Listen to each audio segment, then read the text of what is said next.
There's this famous line by British science fiction writer Arthur Clarke. How inappropriate to call this planet Earth when it is quite clearly ocean. From every drop of water births the possibility of development, whether through trade or tourism, and buckets full of talent. Hi, I'm Theodore Henry. Welcome to Jamaica Magazine. On today's show, we're crossing the 7th largest natural harbor in the world to unfold some of the developments of our maritime sector. And we're also engaging with some young ones and looking at their aquatic talents and love for the water. So stay with us as I take you through this edition of Jamaica Magazine. Let's get a little breeze on this land. All right. Now let's get some bounce in the rhythm. All right. Let's get some fire on our hearts. Now that is what we call all right. Run, come, get some Jamaica.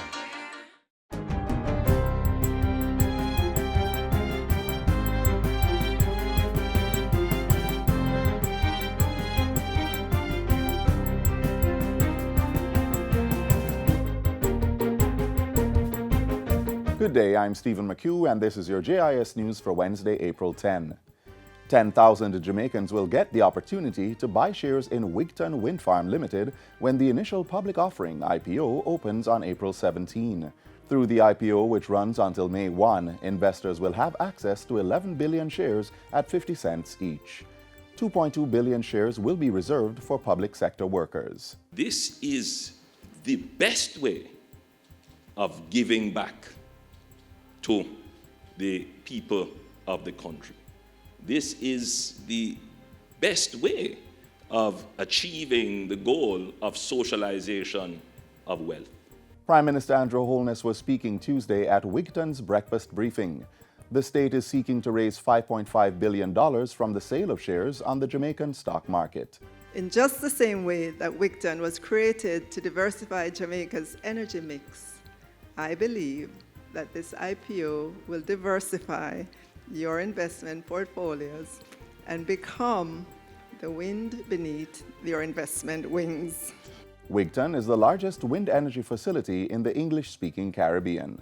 In related news, Prime Minister Andrew Holness says the government has intensified its drive to increase ownership among the citizenry. He says the Development Bank of Jamaica has started the process to divest the state's shares in the Jamaica Public Service Company and the Jamaica Mortgage Bank. Once these well-run companies are placed on the Jamaica Stock Exchange, Mr. Holness believes there will be increased opportunity for wealth creation on the island. Our strategy is not welfare. Our strategy is wealth creation. And I know that in the minds of many Jamaicans, there is a fear almost that wealth creation is synonymous with exploitation. Again, we have to get that out of our psyche, out of our way of thinking. Jamaica is destined to be a rich country, and we must never be afraid of wealth. We mustn't be afraid of making a profit. Profit is a good thing. In other news, Health Minister Dr. Christopher Tufton says new regulations will be enacted to establish the rules under which Jamaica's funeral homes should operate. Dr. Tufton says the new regulations will be enacted during the first half of the 2019-2020 fiscal year. Issues to be addressed include the regularization, registration, and creation of appropriate standards and protocols of funeral homes. The reality is that there are some concerns around how funeral homes operate. And if I were to be liberal in my description, I would say that it comes across almost as a free-for-all, where every and anybody can be a funeral director, very little rules of engagement, and in all of this, there is concern, public health concerns. Dr. Tufton made the declaration Tuesday as he addressed the Medarest Memorial Gardens annual appreciation and celebration of funeral directors event. The minister also revealed that Cabinet would be reviewing the public health funeral establishment and mortuary operations and regulations. Negotiations are underway for the first phase of rehabilitation works on the railway service between Montego Bay St. James and Appleton Estate in St. Elizabeth. The project is expected to start within the current financial year through a joint venture arrangement between the Jamaica Railway Corporation, JRC, and private investors. The plan was released in the 2019-2020 Public Bodies Estimates of Revenue and Expenditure. In addition to the revitalization of the rail service, the JRC is projecting net profit of $17.88 million in revenues. This will be done through rental and lease, as well as concluding ongoing land sale transactions and contractual responsibilities under the track user agreement with two bauxite companies.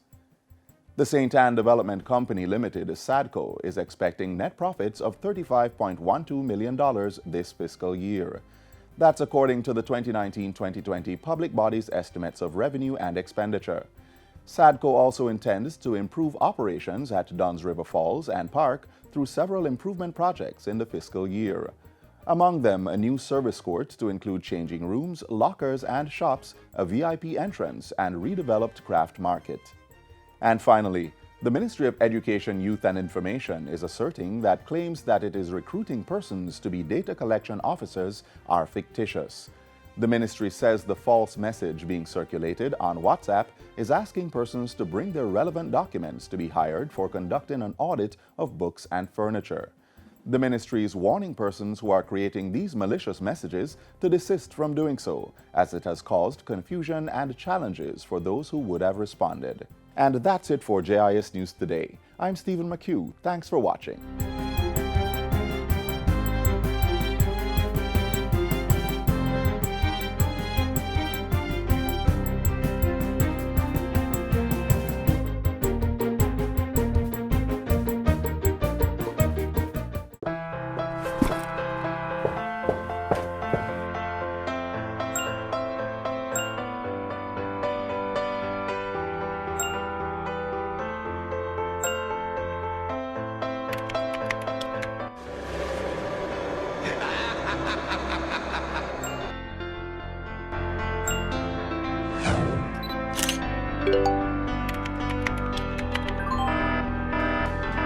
Did you know that in a recent survey done by the OCA in schools across Jamaica, 43% of the students received inappropriate messages from strangers?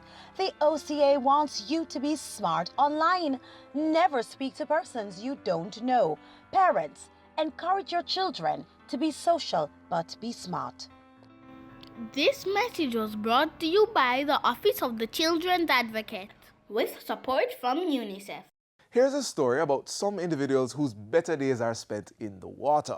It's a story about members of the Island Aquatic Synchro Club and their journey in synchronized swimming. Take a look.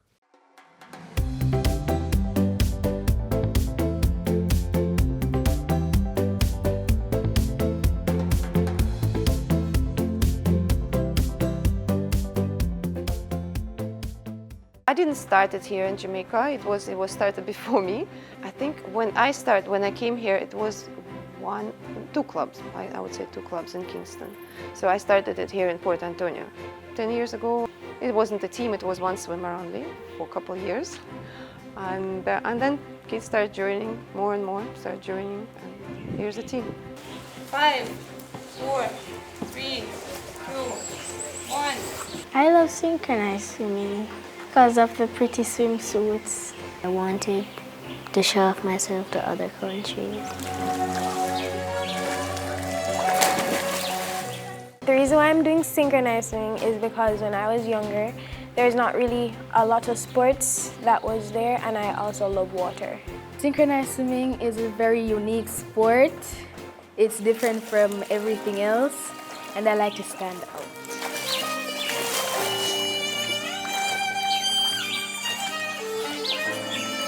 It's a tough experience, it's challenging in many cases. I like the fact that we get to go out a lot. We get to get exposed to different things, different cultures and stuff. We really don't select the girls. We take everybody who comes and we give them a chance, and then we'll see who stays. Synchronized swimming is not a sport that you can do twice a week for 1 hour. It's a very complicated sport that you have to do as speed swimming. You have to be very good at speed swimming. You have to be very good at gymnastics. You have to do a ballet class sometimes, and of course synchronized swimming actually on land and in a pool. Up there, don't turn, and then you walk out. So the girls practicing 4 times a week, sometimes 5, and depending on the school schedule, of course. The level of dedication is about, saying 1 to 10, it is about 8. Because it's not a lot of sports there's around that I can do. So doing synchrono, it takes a lot of time to think about the things that you're going to do. Have about a duet and a solo. When it comes down to shows, it has about 12 different routines. It's very hard to balance school and training because most of the times training finishes late-ish at night. So I will have to get home and sometimes study. And so I go to bed late, and it's kind of hard to wake up in the mornings. This leg is great. This one is Synchronized swimming help you with development. It develops you physically and mentally too. I think the best advantage that they get being a swimmers is that they get in confidence. Knowing that you achieved something and you did something that many people cannot do. It gives you confidence and self-respect, and this is what the girls really need. In the last few years, I've grown to the sports because when I was younger, I had my coach repeatedly saying, "Shall we work? Shall we work? Shall we work?" And I think before I reached about 16 or 15, I think I got better at that because knowing that I'm the oldest in the group, I have to show example. Usually here I'm making our routines and trying to make sure it fits the personality of the swimmer first and the skill level. I do a lot of mixing up of routines, especially when it comes to like duets and teams, sometimes solo. It's all I want to do. It's my life. I would love to be in the 2020 Olympic Games, doing my best, competing, hopefully to get a medal. Competing at the Olympics will make more Jamaicans know that synchronized swimming is actually in Jamaica.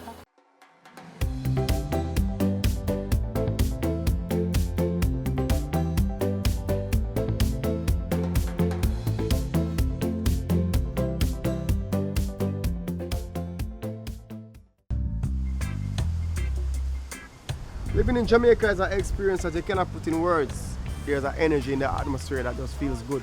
There's so many aspects of Jamaica that I think makes it second to none.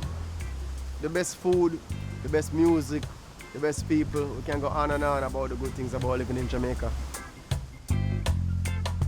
There's a parish in Jamaica called Portland. I think that's one of my favorite places to be. It's one of the most nature-oriented parishes, and I love the nightlife in Kingston.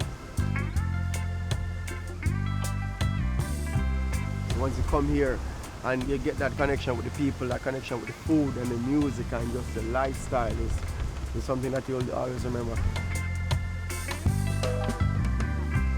People should visit Jamaica because I'm sure 100% that it is the place to be on planet Earth. You need to come here and you'll get an experience that you will never forget. Now, I did tell you that we were going to cross the 7th largest natural harbor in the world, found right here in our capital city, Kingston. Our maritime industry is making the most of this resource, and it's all to the benefit of making our country the place of choice. See for yourself just what I mean. The seas call them home. Home. Where the northeast trade winds dance through the sounds of reggae. Where the cockpit country shadows the world's fastest man, the vanguard of the Caribbean. The seas call them home, home to Jamaica.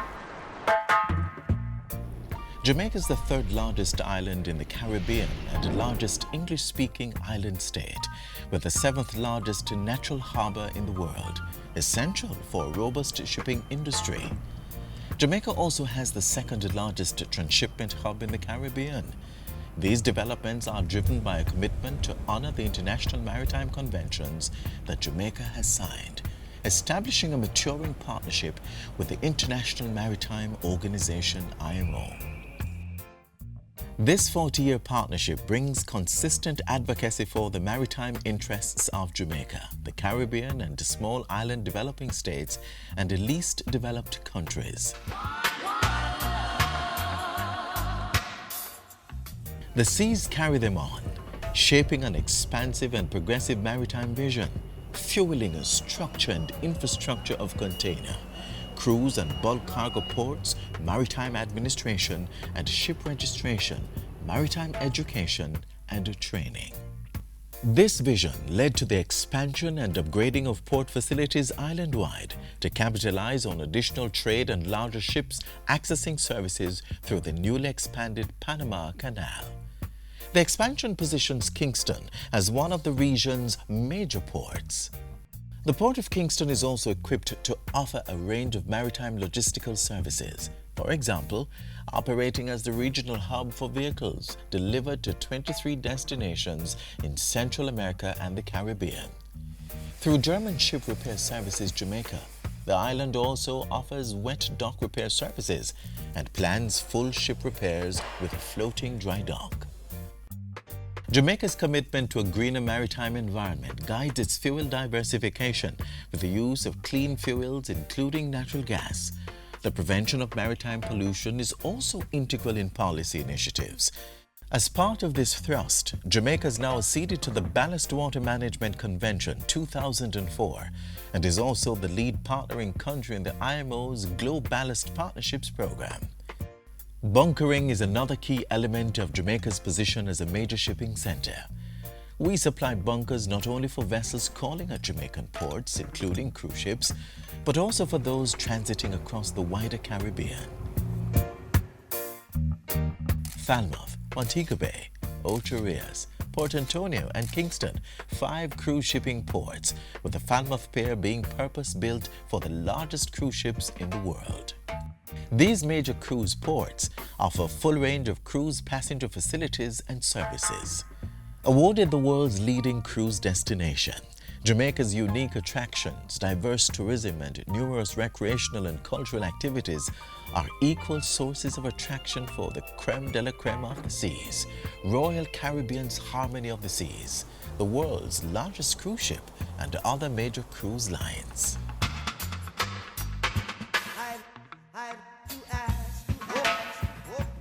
The seas sends them out. Seafarers and shipping staff trained in Jamaica for international service are key to Jamaica's success as a maritime state. The Caribbean Maritime University, CMU, is the sole IMO-recognized maritime training institution in the English-speaking Caribbean for the training of officers. The CMU is now poised to satisfy the region's demands in the expanding maritime and logistics sectors with the opening of 5 satellite campuses.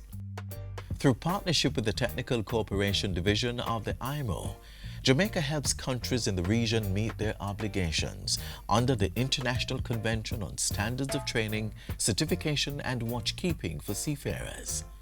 Jamaica has also chaired for 10 years at the IMO, the organ responsible for the international rules for standards of training for seafarers. Jamaica is committed to reducing substandard shipping in the Caribbean.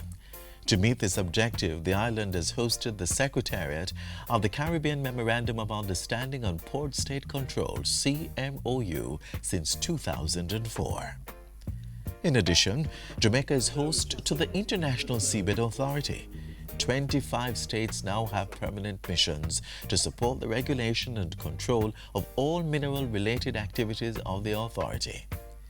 Partnering with the IMO Program of Integration for Women in the Maritime Sector, Jamaica's helped to mobilize maritime women in the region and strengthened their contribution to the safety, security, and environmental protection of the maritime industry. Jamaica has also hosted the inaugural Regional Women in Maritime Association WEMAC conference. Its executive is led by a cohort of strong female leaders, including its first president, a Jamaican. The seas carry them through. Jamaica's long-standing advantages, highly developed shipping expertise, and a skilled and educated workforce has seen our maritime sector blossom into an invaluable resource for the Caribbean and the region. A maritime state, a maritime home, bridging the IMO with the Caribbean and the Americas. Let's get together and feel alright.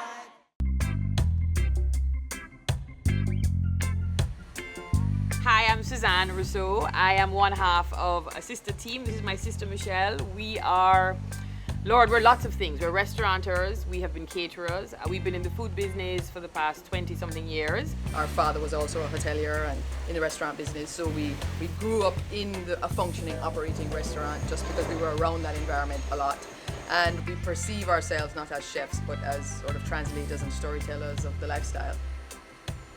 I think food is a source of unity and connectivity because I think everyone can kind of go, oh, over something delicious. Whether you're from Japan, Italy, or Jamaica, you can find commonality in the experience of something delicious. I think the magic of Jamaica is really sort of intertwined with the cuisine and the personality of the people and the music and the sort of the vibrant energy that you get. And yet that's completely and perfectly married in the cuisine because the cuisine is a melange of traditional foods inherited from slavery and colonial days. It's fun, it's vibrant, it's energetic, and it really marries very well with the lifestyle that we have here. I think food is celebration, it's coming together, it's sharing, and I think very much in the Caribbean, it is very typical for families to gather, friends to gather, to celebrate over a meal. Caribbean culture and Jamaican culture is a culture of community and of celebration of life, even in hardship and even in hard times.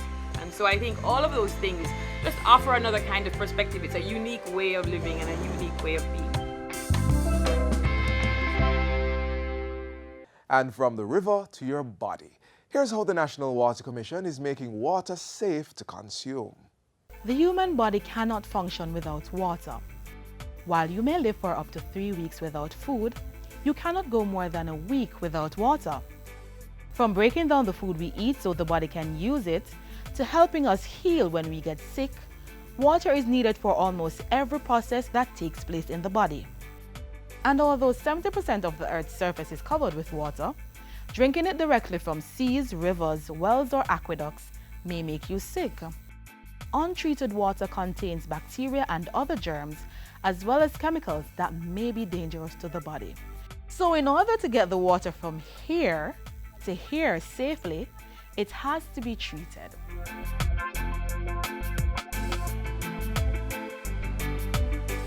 Water treatment processes differ depending on the source. If the water is coming from a river, for example, here at the Negro River in St. Thomas, it usually goes through an extensive treatment process before reaching the pipe. Here is where we do the first type of treatment in the form of sedimentation and screening. Behind me you can see where we screen the bigger stuff like the sticks, the stones and debris. Then we come down to the sediment where we separate the sand from the stones. And then this water will leave from St. Thomas and pipe into Kingston via pipeline into the Mona Reservoir. The Mona Reservoir is the island's largest raw water storage facility and provides the liquid to over 30% of people living in Kingston and St. Andrew.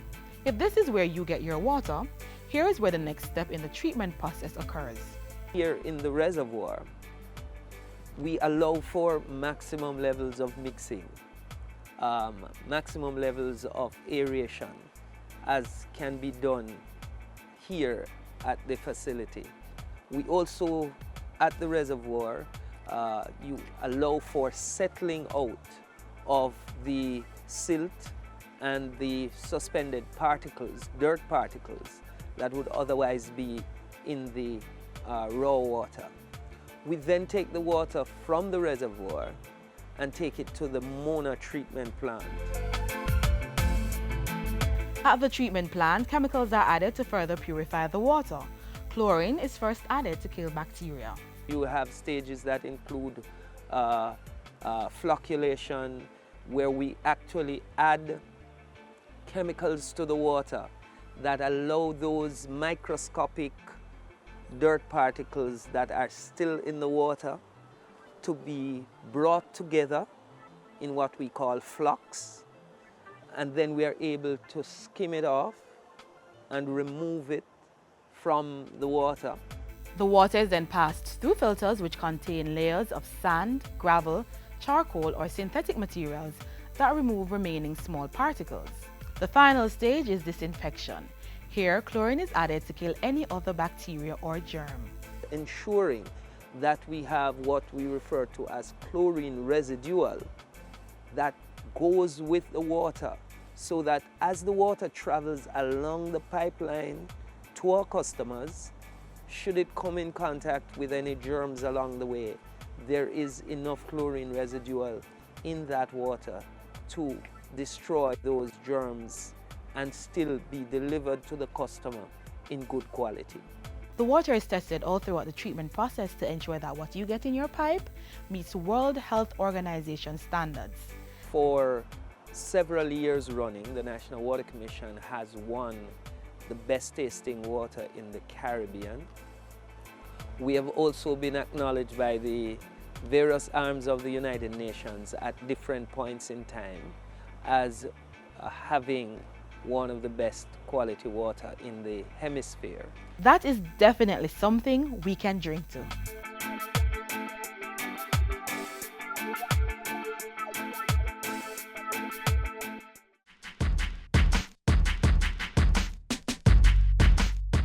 There's so much beauty that can be discovered from crossing the oceans and seas. But beyond the beauty, there are so many benefits when we come in contact with these bodies of water.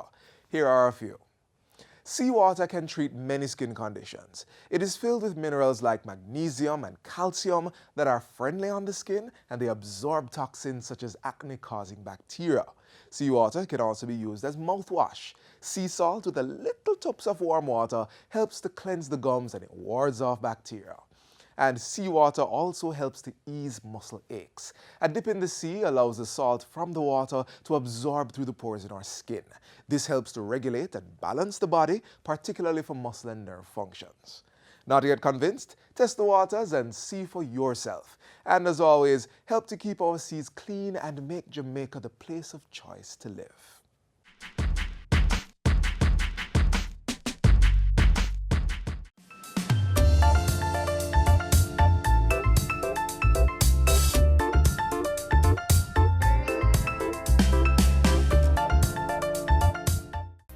As always, we want to thank you for staying with us on Jamaica Magazine. If you missed anything from today's show, you can watch it all again on our website or our YouTube channel. And don't forget to keep up with us via our Facebook, Instagram, or Twitter pages. On behalf of the entire production team, I'm Theodore Henry. Do take care.